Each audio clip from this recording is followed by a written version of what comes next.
Hey guys, Dr. Phil here. Hope everybody's doing well. This is going to be a video on training employees. So training, what is the goal of training employees? I mean, a lot of it's pretty obvious. Acquiring job-related knowledge, skills, abilities, and behaviors.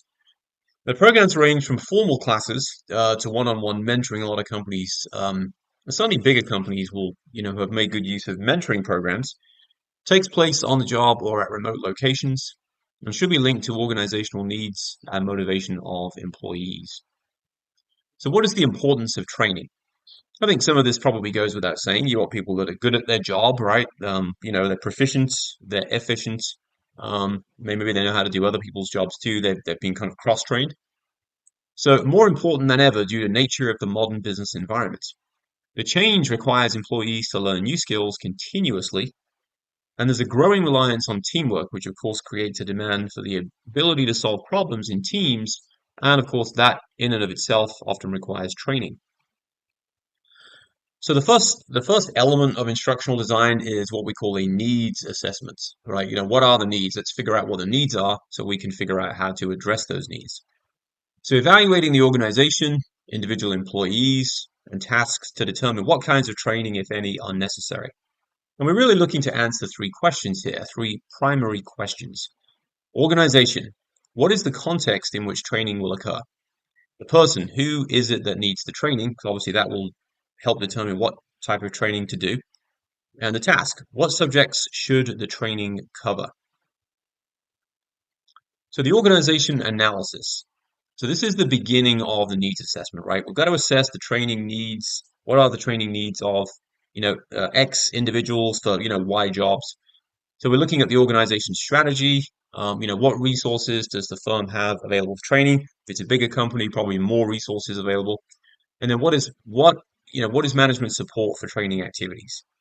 So the organization should show trainees how to use newly learned skills, knowledge, and of course behaviors on the job. Managers need to know how training will help them achieve their business goals. So let's talk about a person analysis as in the wider context of a needs assessment. So we can think of this as the person analysis as the process of determining individuals' needs and readiness for training by answering three important questions. So number one, do performance deficiencies result from a lack of knowledge, skill, or ability? Number two, who is it that needs the training? And three, are the employees ready for the training? So the primary variables here are, of course, the individual's skills and ability. What is their motivation and attitude towards their job, and perhaps the employer in general? What is the organization's inputs? What is the sort of the performance feedback loops? How do they look? And how do we, sort of get positive consequences to motivate good performance? Is that maybe giving people a raise or some sort of bonus? You get a day off if you successfully complete training, right? There's be something to motivate these people to pay attention in the training and do well in said training. So task analysis. Here are some conditions to be considered. The jobs, equipment, and the environment. The time constraints. What are the, if any, safety considerations? If it's, like a job site, like a manual laboring, obviously that would be extensive. And then what, if any, performance standards exist that we would be looking to adhere to, and that obviously training would help with.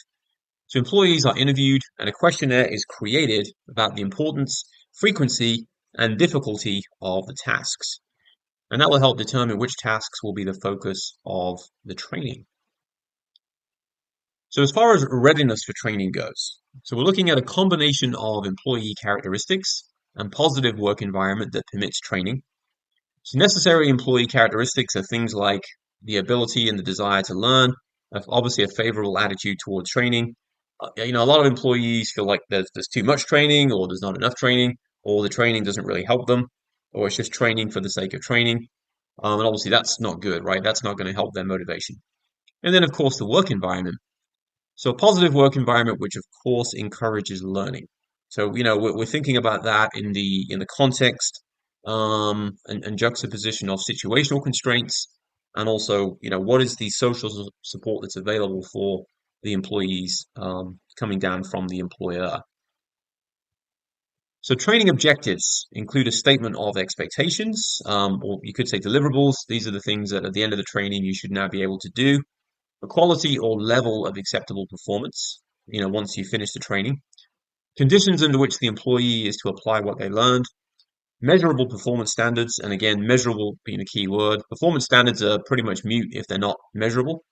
And what, if any, resources are needed to carry out the desired performance outcome. Now, is the training going to be in-house or is it going to be contracted out? Bigger companies, more likely to do it in-house. Smaller companies, perhaps they don't have the resources, training resources, may decide to contract out. So organizations can provide an effective training program even if they lack expertise in training. So many organizations use outside experts, and this is where you see this term here, RFP, request for proposal. They may put out an RFP to different training firms. This is kind of what we're looking to do. This is probably how much we can afford to pay, and then they'll see if they get some bites. And of course, the training administration would be done. Who would administer the RFP and these other facets we've already discussed. That would of course be a HR professional. So there's different ways you can train people, right? Classroom instruction is one. Usually a trainer lecturing a group. This is perhaps one of the least expensive and least time-consuming ways to train. You got one person training, maybe more than one, maybe one or two, and you've got a whole classroom of people hopefully paying attention. And we can also use distance learning. So, trainees at different locations. This, of course, is more like a remote model. We could use things like video conferencing, emails, instant messaging, document sharing software, and probably web cameras. So maybe things like Zoom, Teams, those are the video conferencing platforms. And, the interaction between the trainer and the audience, of course, in those remote instances, may be a little more limited. Now, computer-based training, this of course is low cost and allows for flexibility in scheduling, especially if it's remote, because obviously the employees training, or perhaps would-be employees training, are going to have their own, their own computers. You don't have to provide those. So e-learning provides training via the internet or an organization's intranet. So again, think of the intranet as it's almost like an internet for within the company. EPSS, electronic performance support systems. So these have a lot of uses, but one is to provide access to skills training, information, and expert advice as needed. And then OJT. So OJT, that's pretty popular. That's a common term in the workplace. That just stands for on-the-job training. So a person with job experience and skill would guide the trainees. And they would often be apprentices and interns. Now, OJT should include a policy statement describing purpose of OJT and emphasizing the organization's support. It should include who is accountable for conducting the OJT, probably the training team. It should include a review of practices for companies in similar industries. It should include managers and peers that should be trained in OJT principles. It should include access to lesson plans, checklists, procedure manuals, training manuals, learning contacts, and progress report forms. And the organization should assess the employee's level of basic skills. So that's like a pre and a post test. They'll do a pre-test at the beginning. You do the training. Then they'll do the post-test to determine the efficacy of the training. May also use simulations. These enable trainees to see the impact of their decisions in an artificial and, of course, risk-free environment. So, kind of that low-stakes environment, if you will. They may want to use avatars, maybe not. And the virtual reality provides an interactive three-dimensional experience. We may use business games, so where trainees gather and analyze information and make decisions that influence the outcome. We may also use case studies, detailed descriptions of a situation that trainees study and discuss. So probably like a problem-based scenario. How would you work your way through this? We may use team training, where individuals work together to achieve a common goal. This can include cross-training, sort of training people in others' jobs, coordination training, and even possibly team leader training. And then, of course, we have action learning, where teams get an actual problem and they work on solving that problem, and then they commit to an action plan, and then they, of course, are responsible for carrying out the action plan. So the principles of learning. So we think employees learn best when training links to current tasks. If you make it applicable, it's more relevant, right? Employees need the chance to demonstrate and practice what they have learned. And trainees need to understand whether or not they are succeeding. So they need, regular feedback. A well-designed training helps people remember content, and written materials should have appropriate readability. So it shouldn't be overly complicated. You should be succinct and just kind of get to the point to maximize the understandability. So what about transfer of training?